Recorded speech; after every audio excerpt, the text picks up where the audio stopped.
We get a lot of requests on how do I update my Ruwac portable 9-gallon dustpan to a bagging system. So I don't know if you're aware or not, but you can simply do that by purchasing a lower housing assembly. The lower housing assembly would be your bagger frame. Your bagger frame includes the gravity drop along with the clamping mechanism that allows you to put a plastic bag on. You would reuse your existing filter housing and motor deck, simply drop it in place.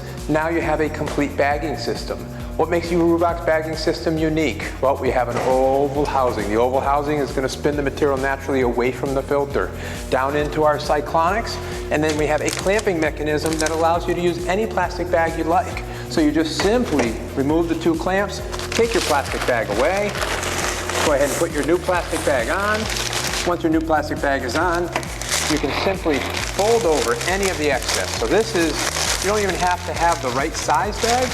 Fold over any of the excess, you'll see that the clamp does the rest. Now I have a completely bagless, dustless bagging system. If you'd like to use a continuous Longo system, our bagging mechanism also accommodates that as well, where you can simply put a Longo tray and bayonet it up there, and now you have a continuous bagging system. So if you're looking to increase the level of protection on your vacuum, you're looking to get rid of the dustpan and go directly into a plastic bag, take a look at our upgrade kit that allows you to modify any red line vacuum system to a bagging system.